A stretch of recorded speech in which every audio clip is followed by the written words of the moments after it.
बिस्मिल्लाहिर्रहमानिर्रहीम अस्सलाम वालेकुम स्टूडेंट्स। आज का हमारा लेक्चर है resistance class 10 chapter number 14 current electricity का इंतहाई जरूरी टॉपिक है। स्टूडेंट्स, रेजिस्टेंस क्या है? It is the opposition offered to the flow of charges in a conductor. Students, किसी भी कंडक्टर में जब चार्ज मूव करता है तो चार्ज को मूव होने से उसके रास्ते में जो है रुकावट पैदा होती है, हर्डल्स क्रिएट होते हैं उसके रास्ते में, और ये रुकावट, ये हर्डल, इसको हम रेजिस्टेंस का नाम देते हैं। स्टूडेंट्स, रेजिस्टेंस को एक्सप्लेन करने से पहले हम थोड़ा सा इसके ऊपर रोशनी डालते हैं कि चार्जेस किस तरीके से कंडक्टर में मूव करते हैं। स्टूडेंट, सपोज ये कोई भी कंडक्टर है, तो इस कंडक्टर में हमारे पास होता क्या है? इसमें पॉजिटिव आयंस होते हैं। किसी भी कंडक्टर के अंदर पॉजिटिव आयंस होते हैं और इन पॉजिटिव आयंस के इर्द गिर्द फ्री इलेक्ट्रॉन्स होती हैं। तो स्टूडेंट्स, ये फ्री इलेक्ट्रॉन्स जो है, क्योंकि ये फ्री होती हैं तो इसलिए ये फ्री इलेक्ट्रॉन्स ये मूव करती हैं इस कंडक्टर के अंदर। ये इंतहाई तेजी के साथ मूव करते हैं। ये इलेक्ट्रॉन यहां से जाके यहां पहुंचता है, फिर यहां से आके यहां पहुंचता है, फिर यहां से जाके, इसी तरह ये सारे इलेक्ट्रॉन रैंडम डायरेक्शन में मोशन करते हैं। और ये इलेक्ट्रॉन हमारे पास क्या है? चूंकि ये चार्जेस है और जब चार्ज मूव करती है तो इसको हम करंट का नाम देते हैं। जब चार्ज मूव करती है तो इसको हम करंट का नाम देते हैं। लेकिन यहां पे ओवरऑल हमें कोई करंट नजर नहीं आती। तो स्टूडेंट्स, ये इलेक्ट्रॉन जब इस डायरेक्शन में मूव करता है तो इसके अगेंस्ट एक दूसरा इलेक्ट्रॉन इसके अपोजिट डायरेक्शन में मूव कर रहा होता है, और इस तरीके से ये दोनों एक दूसरे के इफेक्ट को कैंसिल करते हैं। इसलिए ओवरऑल जो है करंट इसमें जीरो होती है। ओवरऑल इसमें करंट क्या होती है? करंट जीरो होती है। चार्जेस तो मूव करते हैं लेकिन ओवरऑल करंट जीरो है, क्योंकि ये चार्जेस जो है, ये इलेक्ट्रॉन, ये एक दूसरे के इफेक्ट को कैंसिल आउट करते हैं। और इसी तरह ये आयंस जो है ये भी वाइब्रेट करते हैं। इनके पास जितनी काइनेटिक एनर्जी होगी उसी के हिसाब से जो है ये क्या करेंगे? ये मूव करेंगे। लेकिन स्टूडेंट्स, जब हम इसको किसी पोटेंशियल डिफरेंस में रखते हैं, कोई पोटेंशियल इसको प्रोवाइड करते हैं, अगर इस नेगेटिव टर्मिनल को इन इलेक्ट्रॉन्स को या इन चार्जेस को हम मैं किसी टर्मिनल ऑफ द बैटरी के साथ कनेक्ट करता हूं और इसको दूसरे टर्मिनल ऑफ द बैटरी के साथ कनेक्ट करवाता हूं, तो स्टूडेंट्स ये यहां पे एक पोटेंशियल इसको प्रोवाइड हो जाती है। और ये इलेक्ट्रॉन्स जो है, ये नेगेटिव चार्जेस किसी खास डायरेक्शन में मूव करना शुरू करते हैं।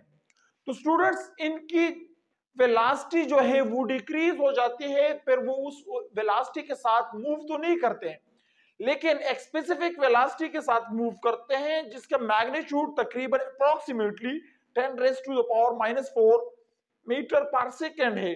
और इस वेलोसिटी को हम नाम देते हैं ड्रिफ्ट वेलोसिटी। ड्रिफ्ट वेलोसिटी का नाम देते हैं। फिर ये चार्जेस इस खास वेलोसिटी के साथ फिर मूव करती हैं। तो स्टूडेंट्स, यहां पे जो है ये चार्जेस जब मूव कर रही होती हैं तो ये एक दूसरे के साथ, इन चूंकि सेम चार्जेस के दरमियान रिपल्जन होती है, तो इन नेगेटिव के दरमियान एक रिपल्जन होती है।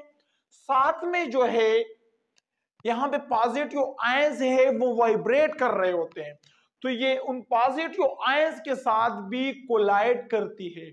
तो ये इनकी आपस में रिपल्जन और साथ में जो है पॉजिटिव आयंस के साथ इनकी कोलिजन की वजह से ये उस वेलोसिटी के साथ आगे मूव नहीं कर सकती जिस वेलोसिटी के साथ ये पहले मूव कर रहे थे। तो स्टूडेंट्स, इनके रास्ते में जो है एक हर्डल क्रिएट होती है। किस वजह से? कि ये पॉजिटिव आयंस के साथ कोलाइड करते हैं और आपस में इनके दरमियान रिपल्जन होती है, रिपल्सिव फोर्स होती है।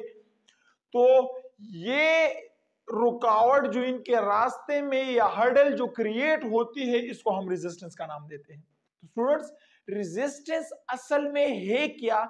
ये इलेक्ट्रॉन्स की आपस में कोलिजन और साथ में जो है इनकी with collision with the ions, ions के पॉजिटिव आयंस के साथ कोलिजन, इसकी वजह से जो इनके रास्ते में हर्डल क्रिएट होती है, इनके फ्लो में जो रुकावट आती है, इसको हम रेजिस्टेंस का नाम देते हैं।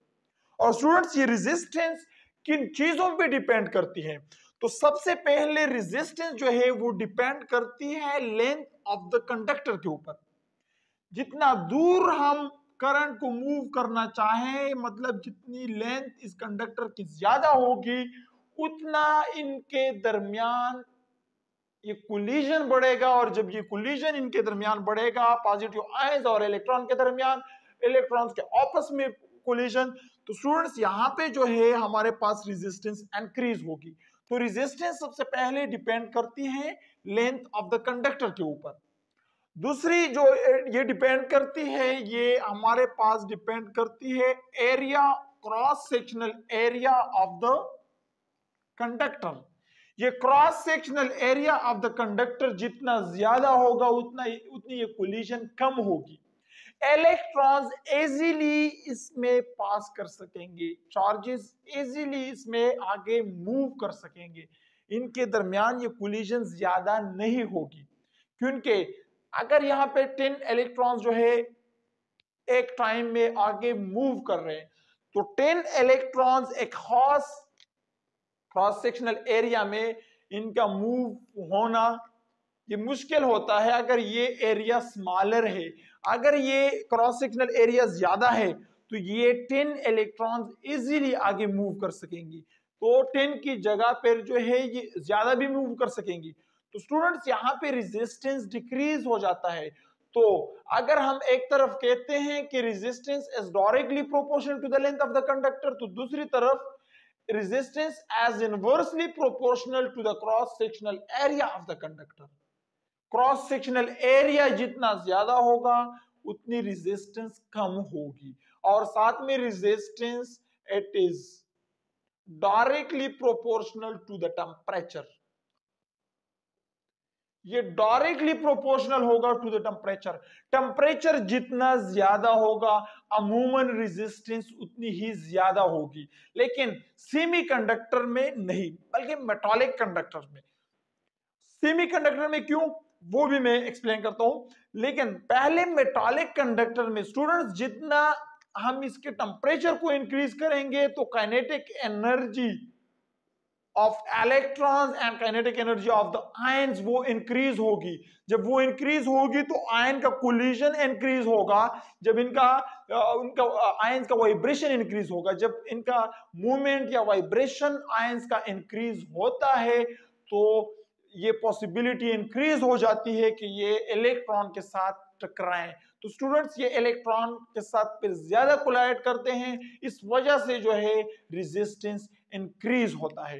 तो स्टूडेंट्स जब भी टेम्परेचर किसी मेटालिक कंडक्टर का इंक्रीज होता है तो उसके साथ ही रेजिस्टेंस भी इंक्रीज होता है। तो स्टूडेंट्स अगर इन तीनों इक्वेशन से इन तीनों से मैं एक इक्वेशन बनाना चाहूं तो मैं लिख सकता हूं कि resistance it is directly proportional to the length of the conductor, directly proportional to the temperature of the conductor, and inversely proportional to the area of the conductor, a cross sectional area of the conductor। तो students proportionality sign को खत्म करते हैं, यहाँ पे हम लगाते हैं इक्विलिटी साइन, साथ में कोई कांस्टेंट लगाते हैं के L, temperature divide by area, और यहाँ पे जो कांस्टेंट है वो हम लिखते हैं रो, और ये क्या है, रो जो है इसको हम रेजिस्टिविटी का नाम देते हैं, रेजिस्टिविटी ऑफ द कंडक्टर। तो स्टूडेंट्स यहाँ पे जो है हमारे पास इक्वेशन बन जाता है इक्वेशन नंबर 4, और ये इक्वेशन नंबर 4 जो है ये मैथमेटिकल रिलेशन है of resistance with the length, temperature and area, कि किन चीजों पे डिपेंड करता है।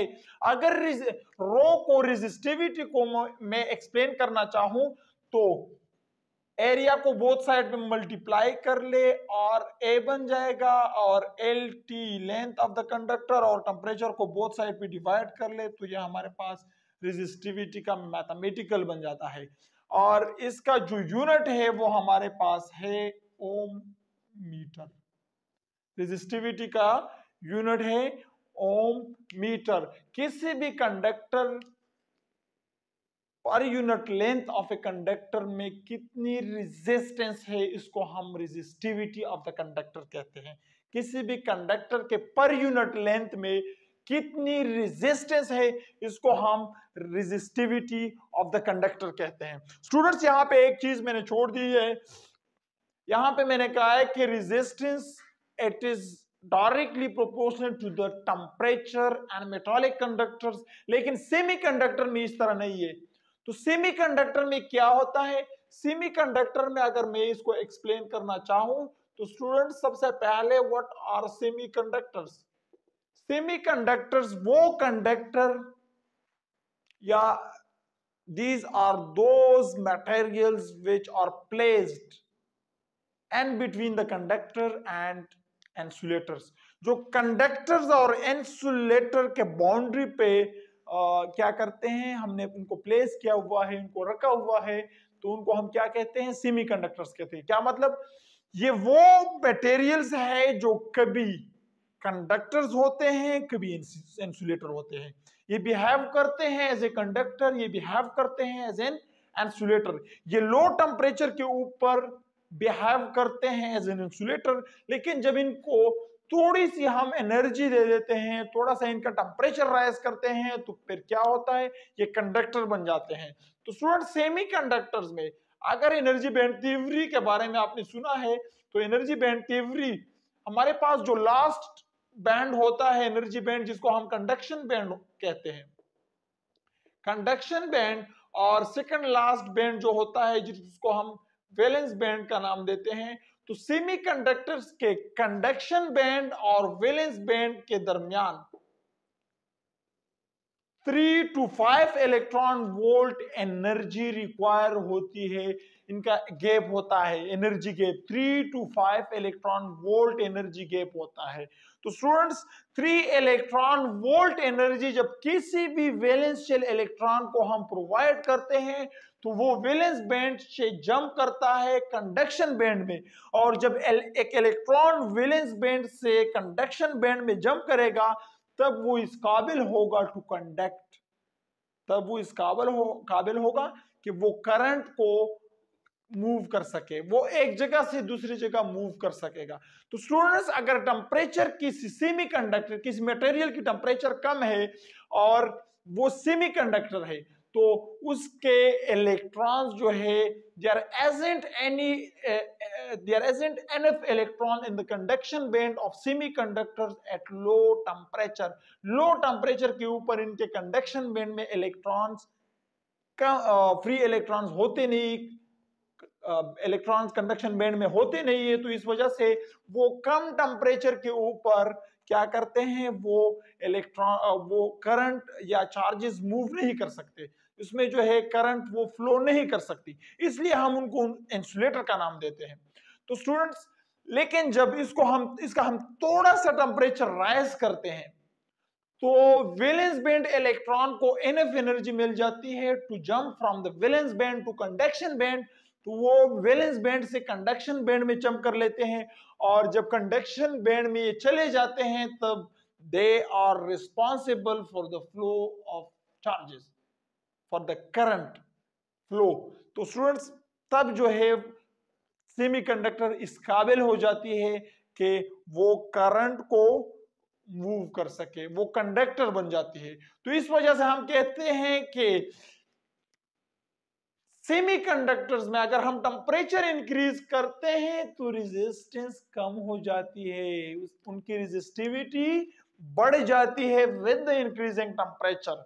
ये जो हमने रिलेशन मैथमेटिकल ये निकाला है, ये सिर्फ मेटालिक कंडक्टर्स के लिए, ये कंडक्टर्स के लिए है, ये कंडक्टर्स के लिए है, ये सेमीकंडक्टर्स के लिए नहीं है, क्योंकि सेमीकंडक्टर्स जो है उनका रेजिस्टेंस डिक्रीज होता है विद द इंक्रीजिंग टेम्परेचर। तो स्टूडेंट्स, आई होप आज की इस लेक्चर से आपने बहुत कुछ सीखा होगा। मिलते हैं नेक्स्ट लेक्चर में, तब तक के लिए अस्सलाम।